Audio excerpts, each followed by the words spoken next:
"We may as well go willingly as to be taken by force," said my father, smiling, "for they are certainly able to capture us." Thereupon he made known by signs that we were ready to accompany them. Within a few minutes we were on board the ship, and half an hour later our little fishing craft had been lifted bodily out of the water by a strange sort of hook and tackle and set on board as a curiosity. There were several hundred people on board this, to us, mammoth ship, which we discovered was called a Naz, meaning, as we were afterward learned, pleasure, or, to give a more proper interpretation, pleasure excursion ship. If my father and I were curiously observed by the ship's occupants, this strange race of giants offered us an equal amount of wonderment. There was not a single man on board who would not have measured fully 12 feet in height. They all wore beards, not particularly long, but seemingly short-cropped. They had mild and beautiful faces, exceedingly fair, with ruddy complexions. The hair and beard of some were black, others sandy, and still others yellow. The captain, as we designated the dignitary in command of the great vessel, was fully a head taller than any of his companions. The women's averaged from 10 to 12 feet in height. Their features were especially regular and refined, while their complexion was of a most delicate tint, heightened by a healthy glow. Both men and women seemed to possess their particular ease of manner, which deemed a sign of good breeding, and, notwithstanding their huge statures, there was nothing about them suggesting awkwardness. As I was a lad in only my 19th year, I was doubtlessly looked upon as a true Tom Thumb. My father, 6'3", did not lift the top of his head above the waistline of these men. Each one seemed to vie with the other in extending courtesies and showing kindness to us, but all laughed heartily. I remember when they had to improvise chairs for my father and myself to sit at tables. They were richly attired in a costume particular to themselves and very attractive. The men were clothed in handsomely embroidered tunics of silk and satin and belted at the waist. They wore knee breeches and stockings of a fine texture, while their feet were encased in sandals adorned with gold buckles. We early discovered that gold was one of the most common metals known, and that was used extensively in decoration. Strange as it may seem, neither my father nor myself felt the least bit of solicitude for our safety. "We have come into our own," my father said to me. "This is the fulfillment of the tradition told to me by my father and my father's father, and still back for many generations of our race. This is assuredly the land beyond the north wind." We seemed to make such an impression on the party that we were given specialty into the charge of one of the men, Jules Galdia, and his wife, for the purpose of being educated in their language, and we, on our part, were just as eager to learn as they were to instruct. At the captain's command, the vessel was swung cleverly about and began retracing its course up the river. The machinery, while noiseless, was very powerful. The banks and trees on either side seemed to brush by. The ship's speed at times surpassed that of any railroad train on which I had ever ridden.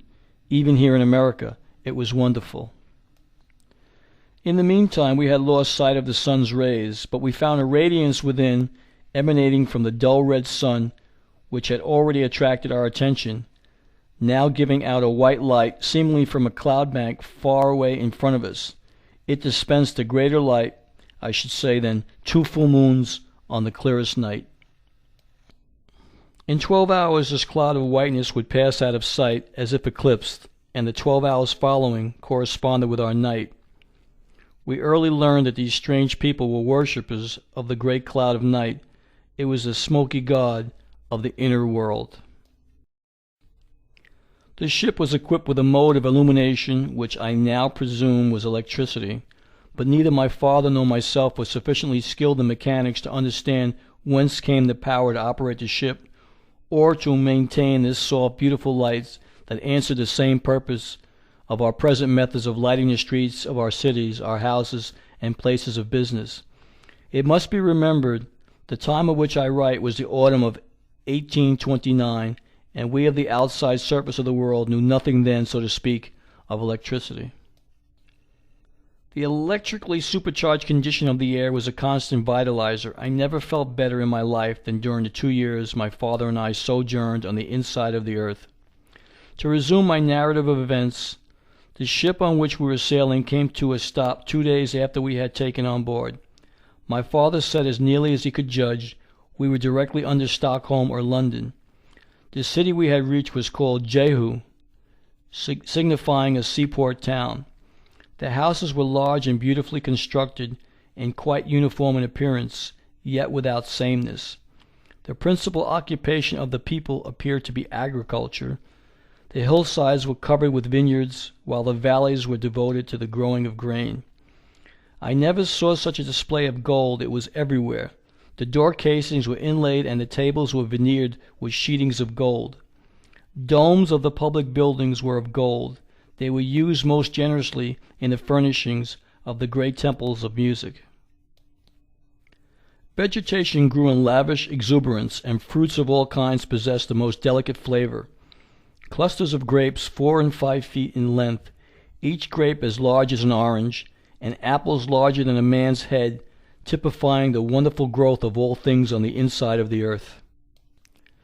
The great redwood trees of California would be considered mere underbrush compared with the giant forest trees extending for miles and miles in all directions. In many directions along the foothills of the mountains, vast herds of cattle were seen during the last days of our travel on the river. We heard much of a city called Eden, but were kept at Jehu for an entire year. By the end of that time we had learned to speak fairly well the language of this strange race of people. Our instructors, Jules Galdia and his wife, exhibited a patience that was truly commendable. One day an envoy from the ruler at Eden came to us, and for 2 whole days my father and myself were put through a series of surprising questions.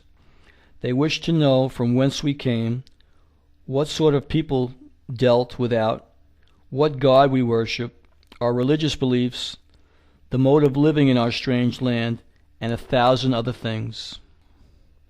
The compass which we had brought with us attracted especial attention. My father and I commented between ourselves on the fact that the compass still pointed north, although we now knew we had sailed over the curve or edge of the earth's aperture and were far along southward on the inside surface of the earth's crust, which, according to my father's estimates and my own, is about 300 miles in thickness from the inside to the outside surface. Relatively speaking, it is no thicker than an eggshell, so that there is almost as much surface on the inside as on the outside of the earth. The great luminous cloud or ball of dull red fire, fiery red in the mornings and evenings, and during the day giving off a beautiful white light, the Smoky God, is seemingly suspended in the center of the great vacuum within the earth, and held to its place by the immutable law of gravitation, or a repellent atmospheric force.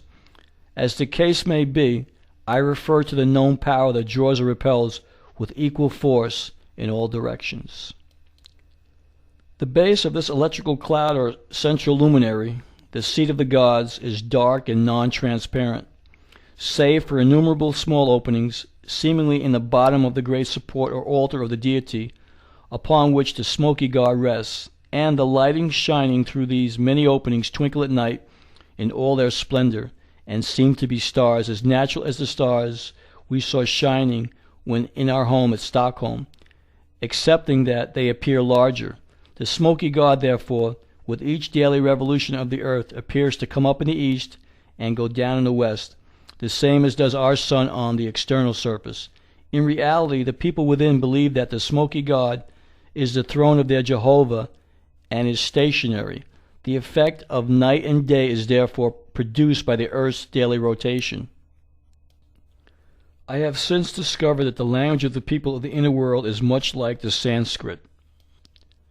After we had given an account of ourselves to emissaries from the central seat of government of the inner continent, and my father had in his crude way drawn maps at their request of the outside surface of the earth, showing the dimensions of land and water, and giving the names of each of the continents, large islands, and the oceans, we were taken overland to the city of Eden in a conveyance different from anything we have in Europe or America.